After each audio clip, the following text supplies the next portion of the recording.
Late Night Health continues. I'm Mark Alyn. A little bit later in this hour, Robert Clancy will be talking to us.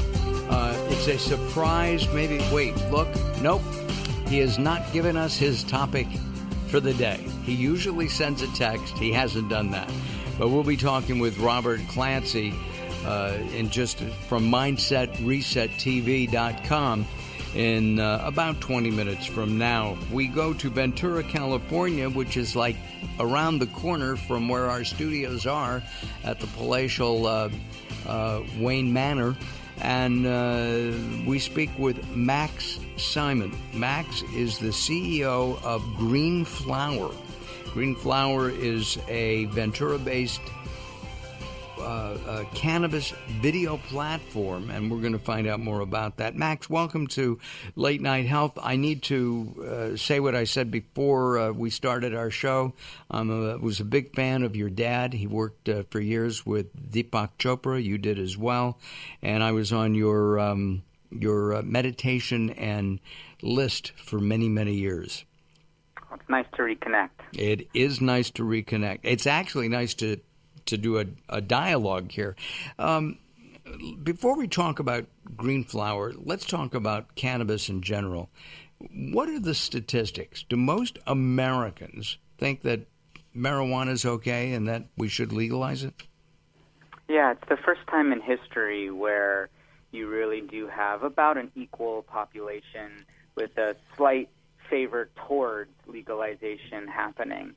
And that's significant because, it wasn't more than a decade or two ago where, less than 30% of Americans believed that this was something of value. So we're definitely at a moment in time where public perception is shifting in a direction of being for it. And the truth is, as what I know from now being at the center of the kind of the largest producers of cannabis education in the world, that's a genuinely, sincerely good thing because of the value that cannabis can provide to people's lives in a whole suite of areas. I know that years ago, and I'm talking 25, 30 plus years ago, I've talked about cannabis on the radio, and I said, I do not understand why somebody who is in intense pain, dying, cannot smoke pot to ease that pain. It made no sense to me then. It makes no sense to me now. In reading about cannabis today, I feel it should be legalized. It is legal here in California. Is that how Green Power started? Because you think that we need more education to swing more people into believing that cannabis should be legalized? So cannabis is an interesting thing in that there's very few, whether you call them substances or industries or anything, that have existed that have had so much bad PR in front of it from the start. And most of the world for many decades has not just been uninformed, they've been told that this is something that's bad for you. And that is the reason why, from a political and a developmental standpoint, it's taken 25 years to even get to a place where we are now. But the more interesting part about cannabis, the exponentially more interesting part, is when you start to look into the science and the research and the anecdotal evidence and the stories of what this plant is capable of doing for the planet. And what people don't even realize is that in the 90s, an entire internal system for creating homeostasis and balance in the body was discovered because of the cannabis molecule. And this system is actually called the endocannabinoid system. It's the most prevalent receptor system in the entire body. It has the strongest neural network of receptors in the brain of any receptor system. And its sole purpose, its function of the endocannabinoid system is to maintain a sense of homeostasis in the balance. I like to call it the orchestra, where when when the system is getting overinflated, the maestro brings it back down, and when the system is underinflated or too quiet, it ramps it back up. And that, in simple form, is what the endocannabinoid system does, which is responsible for things like stress, sleep, appetite, happiness, creativity. At the same time, Max, many people believe that marijuana is addictive. Is it addictive? Have there been studies to show yes or no? There is a percentage of the population that will have dependence issues with cannabis. And but they might have they might have dependency issues on chocolate and on alcohol too. Right. So that's the important distinction. So first off, addiction is categorized by a tendency where, the body goes into withdrawals if it's taken away. There are negative health implications that happen as a result of it. It can be destructive to the body or destructive to your lifestyle. That doesn't actually happen at all with cannabis.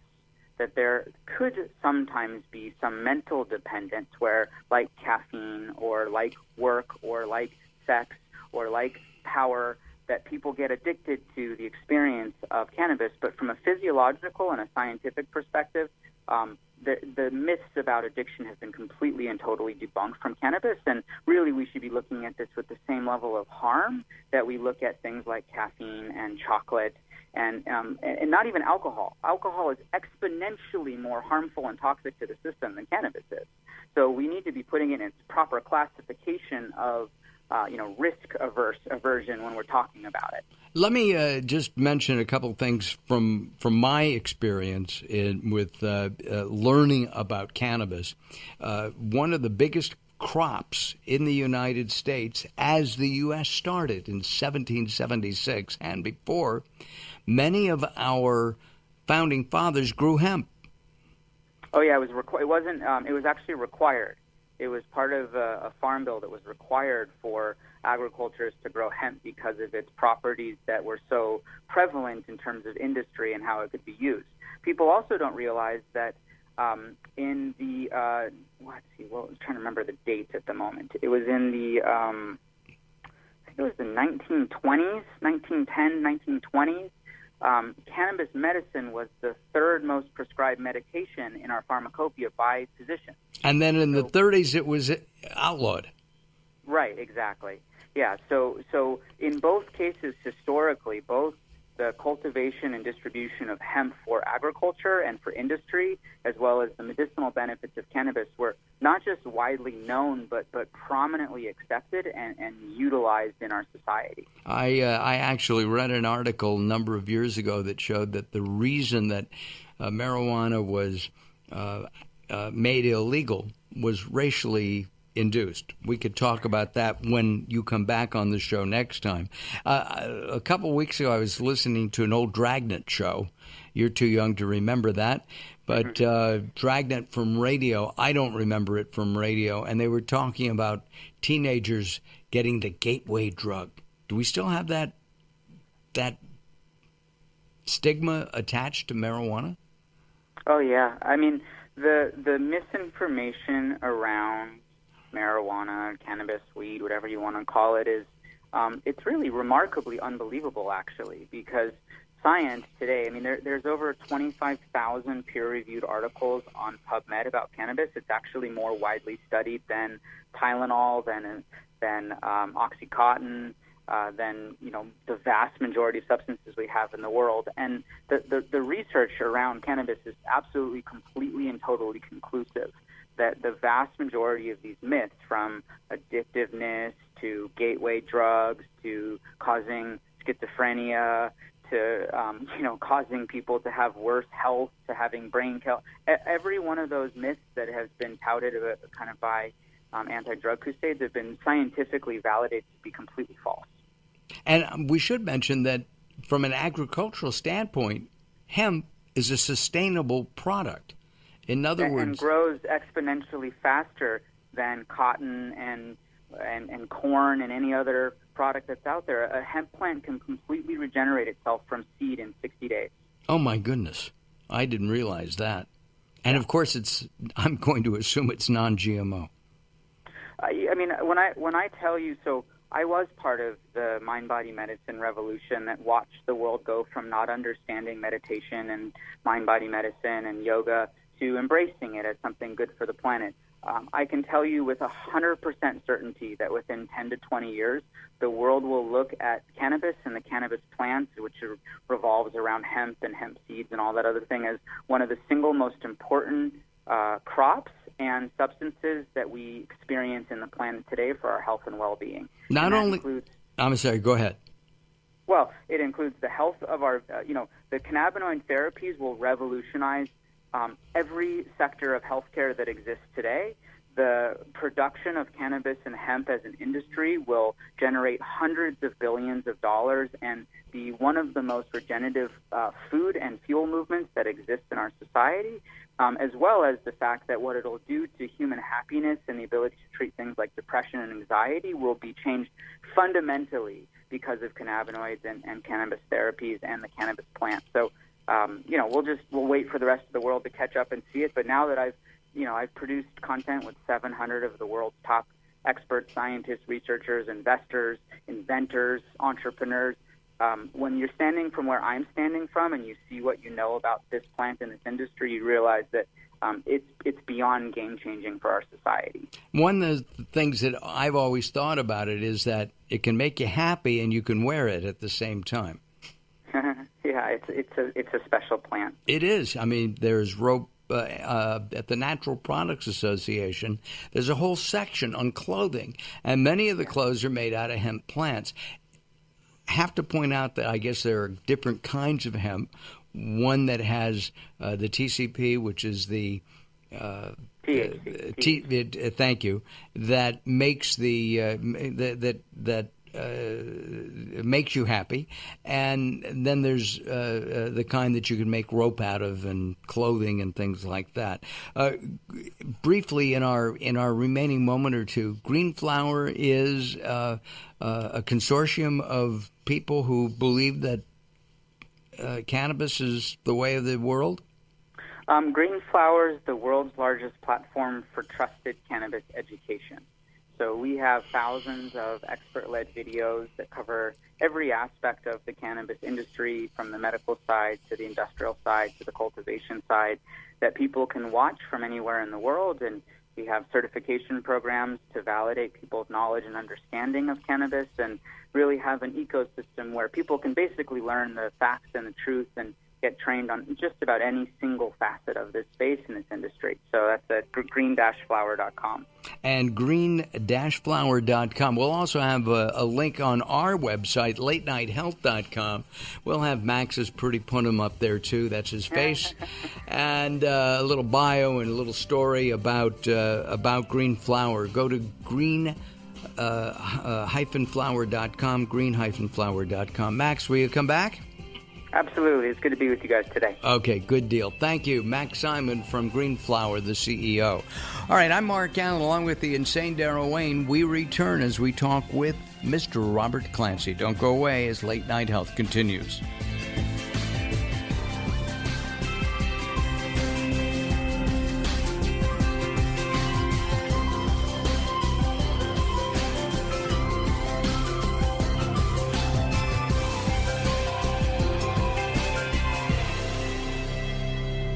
Welcome to Guide to the Soul.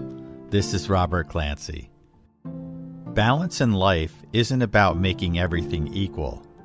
It's about sharing equal parts of your heart for each area of your life. Many people seem to struggle with bringing their life into balance. Family, work, and health all seem to be a challenge these days. Think of the demands you have on your own schedule and time. It can be frustrating and overwhelming. What's most important to discover is that peace is not about finding a quiet place among the chaos.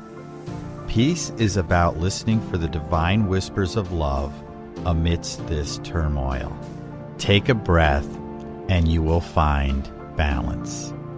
For more inspiration from Robert Clancy, visit guidetothesoul.com or go to the Moments with Robert page on latenighthealth.com.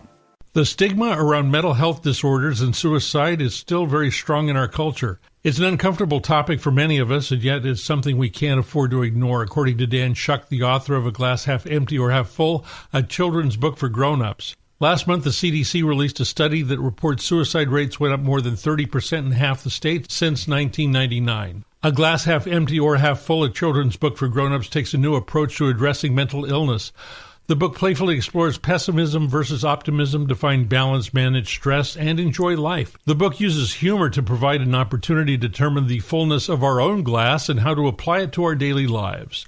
Donations from the proceeds of the book will be made to a Glass Half Question fundraising campaign for the Brain and Behavior Research Foundation.